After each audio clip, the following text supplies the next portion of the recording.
सो ये गाइज, आप लोगों में से बहुत सारे लोगों को कन्फ्यूज़न होता है कि ट्वेल्थ के बाद बी फार्मा करें या डी फार्मा करें, क्या करना बेटर होता है। इस पूरे वीडियो में इसके बारे में बताएंगे। देखो, पहली बार अगर आप चैनल पे नए आए तो चैनल पहले सब्सक्राइब कर लीजिए और बेल आइकन को ज़रूर हिट करिए। और ये वीडियो आपको क्लियर करेगा कि अगर आप ट्वेल्थ पास आउट हैं या इस साल पास आउट होने वाले हैं तो आप बी फार्मा करें या डी फार्मा करें, क्या करना आपके करियर को बेटर रहेगा।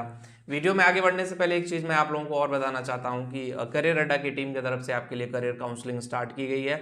और जिन लोगों को भी करियर काउंसलिंग लेनी है, लिंक डिस्क्रिप्शन में दिया गया है, आप लोग लिंक पे क्लिक करके करियर काउंसलिंग ले सकते हैं। तो चलिए बात करते हैं कि बी फार्मा करें या डी फार्मा करें। सबसे पहले हम बात कर लेते हैं कि दोनों कोर्स का ड्यूरेशन के बारे में।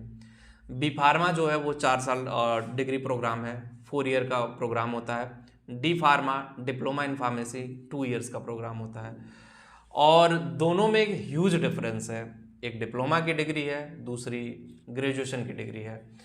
तो दोनों में से क्या करना बेटर होगा, कौन से में करियर ऑप्शन है और कौन से में करियर ऑप्शन बेटर नहीं है। तो सबसे पहला एक पॉइंट मैं आपको और भी बता देता हूँ।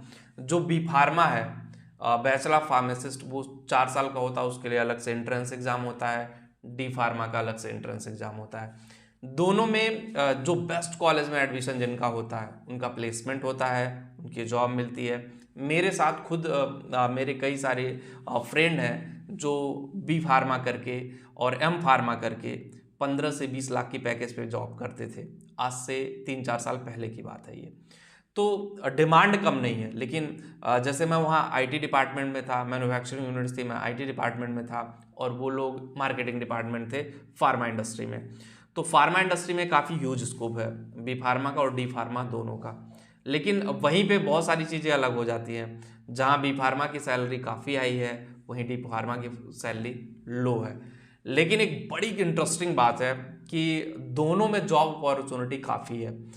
अब बहुत सारे लोग अब बोलेंगे सर बी फार्मा करके लोग घूम रहे हैं। भाई, कोरोना के बाद इतनी अपॉर्चुनिटी मेडिकल में है, फार्मा की इतनी सारी कंपनियां खुल गई हैं, इतने सारे मैन्युफैक्चरिंग यूनिट्स खुल गए हैं, मेडिकल की कई सारी संस्थाएं खुल गई हैं, मेडिकल कॉलेज बनाए गए हैं। तो आप कहीं ना कहीं लैग कर रहे हो। अगर आपको जॉब नहीं मिल रही तो कहीं ना कहीं आप गलती कर रहे हो।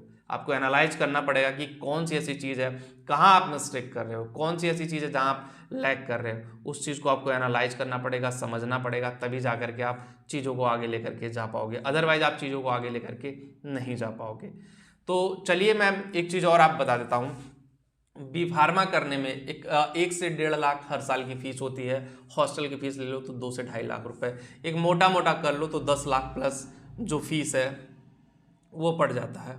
डी फार्मा की बात करें, 2 साल का कोर्स, अगर प्राइवेट में जाते हो 50,000 रुपये भी फीस है, 2 लाख रुपए फीस आप मान लो हॉस्टल का ले लो तो 1.5 से 2 लाख रुपए में आपका डी फार्मा कंप्लीट हो जाएगा। क्वेश्चन आता है बी फार्मा और डी फार्मा करके क्या दोनों करके हम मेडिकल स्टोर खोल सकते हैं या डी फार्मा करके नहीं? जी हाँ, बिल्कुल आप खोल सकते हो। बी फार्मा करके भी और डी फार्मा करके भी आप अपना मेडिकल स्टोर चला सकते हो। ठीक है, गवर्नमेंट से लाइसेंस ले सकते हो, आप अप्लाई कर सकते हो। अगर गवर्नमेंट को कोई इशू है तो गवर्नमेंट उस पर स्ट्रिक्ट एक्शन लेगा। लेकिन आपको ये डिग्री रेगुलर प्रोग्राम है, पार्ट टाइमर नहीं होते हैं। तो बायोलॉजी वाले जो स्टूडेंट होते हैं, फिजिक्स केमिस्ट्री बायोलॉजी जो पढ़े हैं वो जा सकते हैं। ऐसा नहीं है कि फिजिक्स केमिस्ट्री मैथ वाले नहीं जा सकते, फिजिक्स केमिस्ट्री मैथ वाले भी जा सकते हैं। एक मैं आप बता दूं, क्योंकि जो सीबीएसई आईसीएसई बोर्ड से पढ़े होते हैं वो बायोलॉजी और मैथ उनका कॉमन होता है, तो उसमें कोई इशू नहीं है। लेकिन अगर आपकी फैमिली के पास पैसा है तो आप ग्रेजुएशन की तरफ मूव ऑन करो। नहीं पैसा है, आप मेडिकल फील्ड में जाना चाहते हो, डी फार्मा छोटी लेकिन बड़ी कमाल के पैकेज की डिग्री है, तो इस पर फोकस करो। धीरे धीरे धीरे आपका करियर आगे बढ़ेगा, धीरे धीरे आपके लिए चीज़ें अच्छी होंगी और एक पॉजिटिव माइंडसेट के साथ आप आगे बढ़ोगे। तो मेरे हिसाब से ये one of the best comparison था कि बी फार्मा करें डी फार्मा करें। दोनों का जो कन्फ्यूज़न था मैंने आपको क्लियर कर दिया है और होप गाइस आपको समझ में आ गया होगा। तो समझ में आ गया तो वीडियो शेयर कर दीजिए सबके साथ। और अगर अभी भी समझ में नहीं आया तो आपको करियर काउंसलिंग की ज़रूरत है, उसका लिंक भी मैंने डिस्क्रिप्शन दिया, कमेंट में पिन भी कर दे रहा हूँ, एक बार जा करके ज़रूर देखिए। मिलते हैं आपसे नेक्स्ट वीडियो में। थैंक